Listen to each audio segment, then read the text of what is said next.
जी, अभी क्वेश्चनर की हम बात करेंगे कि क्वेश्चनर की जो इम्पोर्टेंस है वो क्या है। तो गार्बेज इन गार्बेज आउट, अगर आपने सवाल सही नहीं पूछे तो रिस्पॉन्स जो रिसर्च का है वो भी, रिजल्ट भी सही नहीं होंगे। तो इनको हम लिंक अप कैसे करते हैं, क्वेश्चनर की जो प्लेसमेंट है वो क्या है, उसकी वैलिडिटी क्यों ज़रूरी है, कैसे आएगी। अब हम जब रिसर्च डिज़ाइन करेंगे ना, तो सबसे पहले हमारा आता है एक रिसर्च टॉपिक। अब उस रिसर्च टॉपिक की जब हम रिपोर्ट बनाएंगे तो हमारे पास जो कॉमन कैटेगरीज हैं वो 5 है आपके पास। पहले तो एब्स्ट्रैक्ट आ जाता है और उसके बाद 5 चैप्टर्स आते हैं: introduction, literature review, methodology, data analysis और कंक्लूजन। और हम एब्स्ट्रैक्ट में रखते हैं क्वेश्चनर रेफरेंसेस के बाद। तो चैप्टर 5 के बाद रेफरेंसेस और फिर आपके पास आ जाता है क्वेश्चनर। अब क्वेश्चनर की जो वैलिडिटी है वो ऐसे होगी कि उसमें जो वेरिएबल्स हैं या जो क्वेश्चंस हैं वो रिफ्लेक्ट होने चाहिए आपके रिसर्च हाइपोथेसिस के साथ। अब रिसर्च हाइपोथेसिस पे हम कहाँ पहुंचते हैं, वो कैसे आती है। आपका जो फर्स्ट चैप्टर है उसमें आप बता रहे हैं जी टॉपिक के बारे में इंफॉर्मेशन, रिसर्च बैकग्राउंड। अगर टॉपिक है ग्रीन मार्केटिंग, ग्रीन एचआर और हैप्पीनेस, मिनिस्ट्री ऑफ हैप्पीनेस, ये कुछ कॉन्सेप्ट्स है ना। अगर रीडर को इनके बारे में पता नहीं है कि ये क्या कॉन्सेप्ट्स हैं और इसके ऊपर पहले क्या काम हुआ हुआ है, तो वो पढ़ेगा रिसर्च बैकग्राउंड में। अब वो अंडरस्टैंडिंग क्लियर होगी रिसर्च बैकग्राउंड में। इसके बाद क्या होगा, आपके पास आएगा प्रॉब्लम स्टेटमेंट। तो ये जब रिसर्च बैकग्राउंड क्लियर हो जाएगा, कॉन्सेप्ट्स क्लियर हो जाएंगे, तो जहन में सवाल आएगा कि अब क्या आगे क्या। तो आगे है जी प्रॉब्लम स्टेटमेंट। उसमें हम प्रीवियस रिसर्च स्टडीज को कोट करते हुए शो करते हैं कि उनके जो मेथड्स हैं, कि वो जो उन्होंने डेटा कलेक्ट किया था वो क्वालिटेटिव था या क्वांटिटेटिव था, उसके रेस्पोंडेंट कौन थे, मेल थे, फीमेल थे, कौन सी इंडस्ट्री से बिलोंग कर रहे थे, वो जो रिसर्च है वो कौन सी लोकेशन पे कंडक्ट की गई है, ठीक है, तो वो कितनी पुरानी स्टडी है, लॉन्गिट्यूडल है या क्रॉस सेक्शनल है, वो जो प्रीवियस स्टडीज है हम प्रॉब्लम स्टेटमेंट में उनको कोट करते हैं और उनके रिजल्ट्स को कोट करते हैं। वहां से हमें क्या मिलेगा, क्योंकि जब हम रिसर्च गैप फाइंड करते हैं तो इन्हीं बेसिस पे फाइंड करते हैं location, year, data analysis method, respondents, उनकी इंडस्ट्री, जोग्राफिकल लोकेशन, इसके बेस पे ही तो हम रिसर्च गैप फाइंड करते हैं। तो जब हम उन स्टडीज को कंक्लूड करेंगे तो आपकी एक प्रॉब्लम स्टेटमेंट क्रिएट हो जाएगी कि ये जो रिसर्च है मुख्तलिफ लोकेशन और कल्चर में हुई है और हम इसको, इसकी ज़रूरत है, हम बोलेंगे नहीं कि हम कर रहे हैं। प्रॉब्लम स्टेटमेंट में हम बताएंगे कि इसकी ज़रूरत है, ठीक है। कौन करेगा अभी तक नहीं पता, लेकिन इसकी ज़रूरत है। तो हमें जो अपने रिसर्च ऑब्जेक्टिव्स बनाने हैं, करने हैं, तो हम पहले प्रॉब्लम स्टेटमेंट में उसकी नीड क्रिएट करेंगे।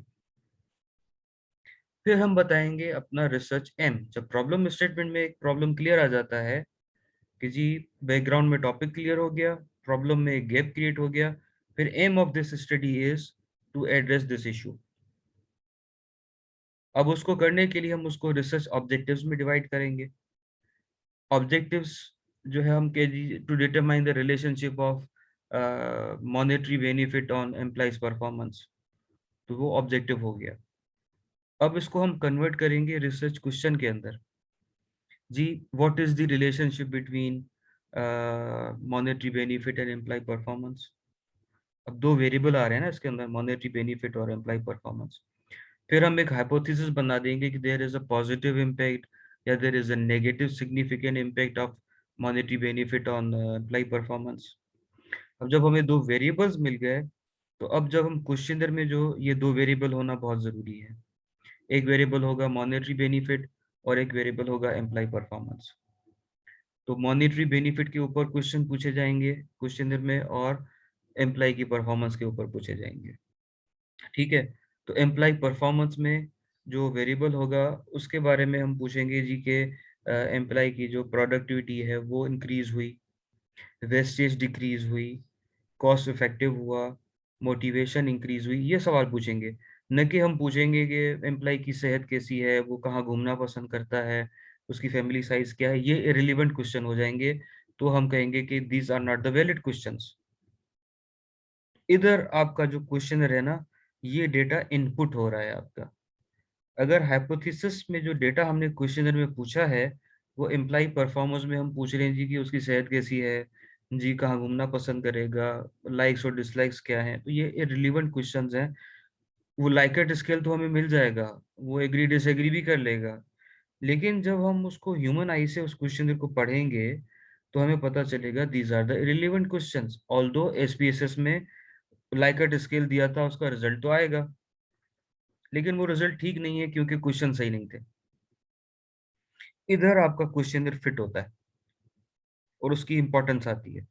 अब होगा ये कि फिर इन वेरिएबल का जो डेटा कलेक्ट होगा, वो हम सॉफ्टवेयर में फीड करके उस पे जब हम रिग्रेशन रन करेंगे या स्टैटिस्टिकल इक्वेशन रन करेंगे, तो हमें इसकी बीटा वैल्यूज और पी वैल्यूज मिलेंगी जो उसके रिजल्ट को इंटरप्रेट करेंगी कि इनका रिलेशनशिप है या नहीं है।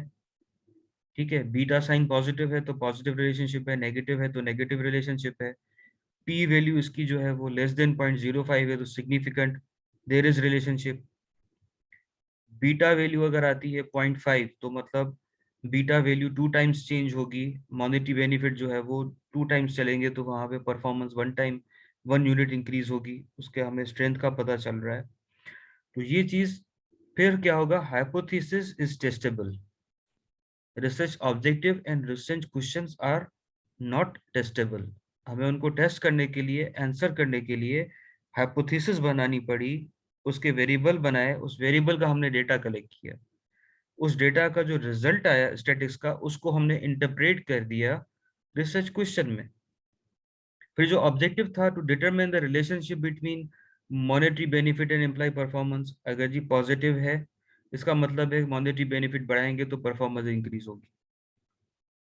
ठीक है, तो हम ऑब्जेक्टिव का जो आंसर आएगा स्टैटिस्टिक्स की रिजल्ट के हिसाब से, वो ये होगा कि जी क्योंकि ये मॉनेटरी बेनिफिट बढ़ाने से एम्प्लॉय परफॉर्मेंस इंप्रूव हो रही है, तो फर्म्स को चाहिए कि एम्प्लॉय को, इस इंडस्ट्री की फर्म को चाहिए कि एम्प्लॉयज के मॉनेटरी बेनिफिट इंक्रीज करें, अगर वो परफॉर्मेंस को इंक्रीज करना चाहते हैं, उनकी रिक्वायर्ड लेवल पे परफॉर्मेंस नहीं है तो।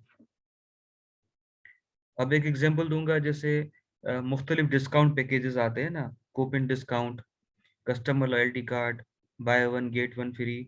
अब ये 3 ऑप्शंस आ गए। अब अप्लाइड डिस्ट्रेट का प्रॉब्लम है कि मैं अपनी कौन सा डिस्काउंट ऑफर करूं अपनी जो है वो सेल्स को इंक्रीज करने के लिए।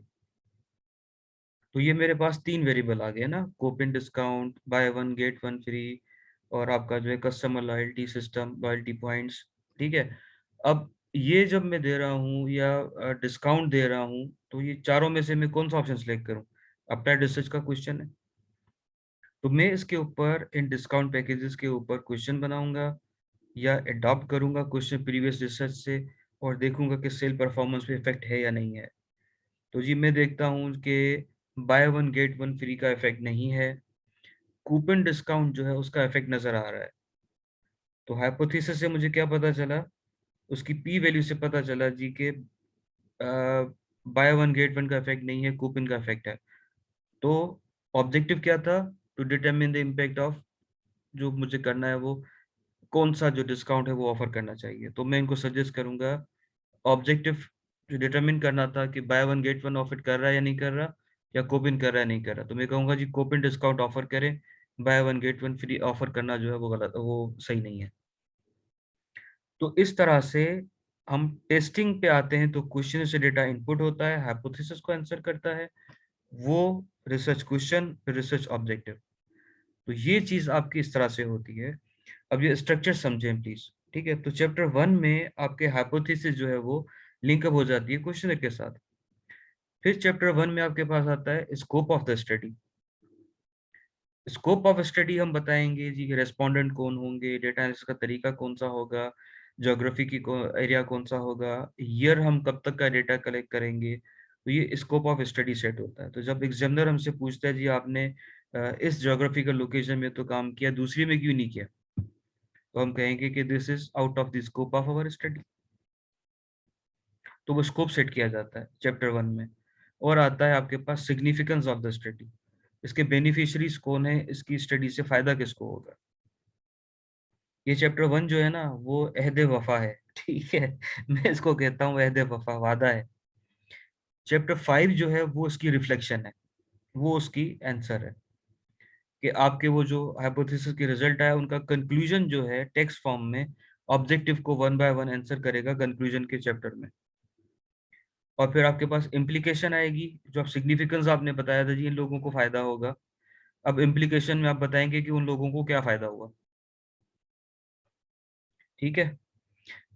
चैप्टर 2 का काम क्या है कि वो जो वेरिएबल्स थे, वो जो आपका एस्पेक्ट था, जो सिनारियो था आपका रिसर्च का, उसकी डिटेल अगर किसी को चाहिए, इन डेप्थ इंफॉर्मेशन चाहिए, तो वो चैप्टर 2 पढ़ ले, लिटरेचर रिव्यू का। चैप्टर 3 और 4 का क्या काम है?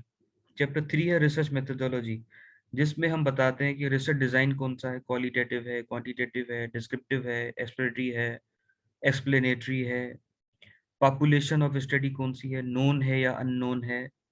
फिर सैम्पलिंग टेक्निक, अगर नोन पॉपुलेशन है तो हमने सैम्पलिंग टेक्निक जो है वो प्रोबेबिलिटी चूज की है, अननोन है तो हमने नॉन प्रोबेबिलिटी चूज की है, ठीक है। या मिक्स मेथड है हमारी, वो हम सैम्पलिंग बताते हैं, डेटा कलेक्शन टूल का बताते हैं, हमने क्वेश्चनर कैसे बनाया, कौन से वेरिएबल्स हैं, प्रीवियस रिसर्च में इसकी रिलायबिलिटी क्या थी, हमने वैलिड टूल चूज किया है, रिलायबिलिटी अच्छी थी वहां पे, ठीक है। सिमिलर स्टडी है हमारी भी, तो इसलिए हम ये क्वेश्चन ले रहे हैं।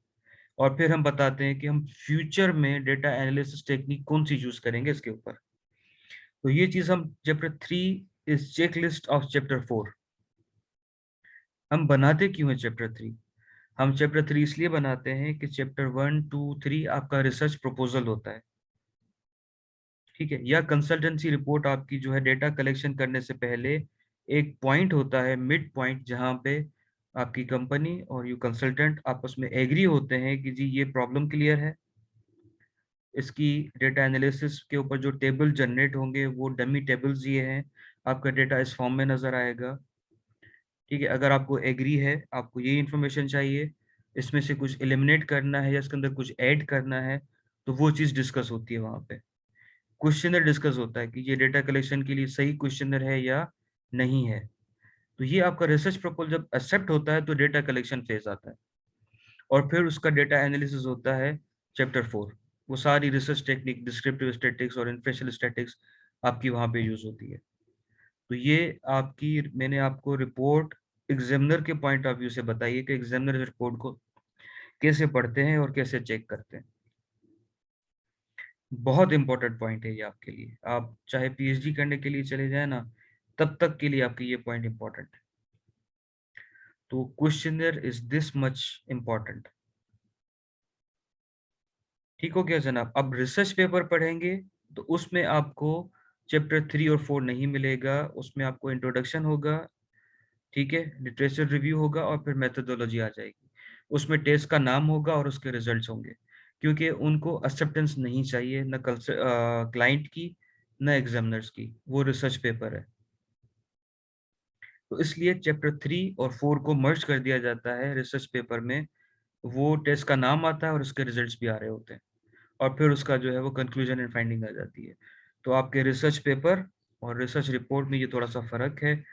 तो एक्सेप्टेंस के लिए हम चैप्टर 3 बनाते हैं कि एक्सपर्ट का एक ओपिनियन आ जाए, ठीक हो गया। जैसे हम बात कर रहे थे कि जी मैं मेथोडोलॉजी में लिख रहा हूँ कि मैं इंटरव्यू करूँगा, मेरी एक्सप्लोरेटरी स्टडी है, और जी मैं स्ट्रक्चर्ड क्वेश्चनर यूज करूँगा। अब यहाँ पे हमारे पास एग्जामिनर आएगा, जी आपकी एक्सप्लोरेटरी है, आप स्ट्रक्चर्ड नहीं अनस्ट्रक्चर्ड यूज करेंगे, तो हम वहाँ पे उसकी करेक्शन कर लेंगे एज अ स्टूडेंट। तो ये इस पर्पस के लिए यूज होता है, उस रिसर्च को सही करने के लिए। तो ये आपका पूरा फ्लो आ जाएगा। और क्वेश्चनर का मैं आपको बताऊं कि अक्सर स्टूडेंट कहते हैं कि हम अपना क्वेश्चनर बना लें, तो इसका एक प्रोसेस होता है। पहले आपको प्रीवियस स्टडी से प्रूव करना पड़ेगा कि इस किस्म का क्वेश्चनर अवेलेबल नहीं है, ठीक है। प्रीवियस स्टडी में रिसर्चर ने ऐसा कोई क्वेश्चनर यूज नहीं किया। अब आप क्या करेंगे, वो स्टडीज कुछ 50, 60, 100 के करीब स्टडीज हमने मुख्तलिफ एस्पेक्ट्स में देखी हैं, हमें वहाँ पे ये क्वेश्चनर नहीं मिला, फर्स्ट स्टेज। फिर हम क्वेश्चनर बना के उसकी करेंगे पायलट टेस्टिंग, हम वो क्वेश्चनर जो है वो रेस्पोंडेंट के पास लेके जाएंगे, 20-25 रेस्पोंडेंट से वो फिल करवाएंगे और उसके रेस्पॉन्सेज देखेंगे। इस क्वेश्चनर की कंटेंट और फेस वैलिडिटी होगी, कुछ एक्सपर्ट्स के साथ, प्रीवियस जो रिसर्चर अवेलेबल है हमारे सराउंडिंग्स में, इंस्ट्रक्टर्स, सुपरवाइजर, उनको हम दिखाएंगे कि हमारी वर्डिंग और क्वेश्चंस ठीक हैं। तो कंटेंट और फेस वैलिडिटी हो गई। वहां से जो रेस्पॉन्सेस आए उसको हम रखेंगे, उसकी रिलायबिलिटी चेक करेंगे, रिलायबिलिटी ठीक है, कंटेंट फेस वैलिडिटी ठीक है, अब हम इस क्वेश्चनर को यूज कर सकते हैं। ठीक है। और ये क्वेश्चनर डेवलपमेंट जो है वो it self is a research contribution, इसके ऊपर भी डिग्री मिल सकती है। अच्छा, अगर हमारे पास इतना टाइम नहीं है और हम ये नहीं कर सकते स्टेप सारे फॉलो, तो हमें क्वेश्चनर प्रीवियस रिसर्च से, स्टडी से ही निकालना पड़ेगा। फिर हम उसको थोड़ा सा एज पर अवर स्टडी उसमें से कुछ क्वेश्चन या वेरिएबल्स रिमूव कर सकते हैं और ऐड कर सकते हैं। आप एक क्वेश्चनर 5-6 स्टडीज को मिला के भी बना सकते हैं। जी, हमने 2 वेरिएबल्स इस सिस्टम में से लिए, 2 वेरिएबल दूसरी से लिए, 2 वेरिएबल तीसरी से लिए और हमारे ये 6 वेरिएबल का क्वेश्चनर बन गया। अब अगर आप एक ही स्टडी से पूरा question ditto word to word use कर रहे हैं तो आपको उस ऑथर की परमिशन चाहिए। अगर आपने उसमें से कुछ वेरिएबल रिमूव कर दिए, ऐड कर दिए या उसकी वर्डिंग चेंज कर दी, अब आपको उसकी परमिशन की जरूरत नहीं है। तो ये एक कम्प्रिहेंसिव मैंने आपको लेक्चर दिया है, इसको जरूर 2-3 दफा सुनिएगा और समझिएगा। ये आपके बीबीए प्रोजेक्ट में, बीबीए की वाइवा में, या आप एमफिल पीएचडी करेंगे तो आपको उस करियर में ये बिल्कुल हेल्पफुल साबित होगा। और बस I will say God bless you और अल्लाह आपकी मदद करे। ठीक है, तो ये मैं इधर ख़त्म करता हूँ और इंशाल्लाह फिर हम आगे कंटिन्यू करते हैं। कोई क्वेश्चन हो इसमें से तो आप मुझसे पूछ सकते हैं।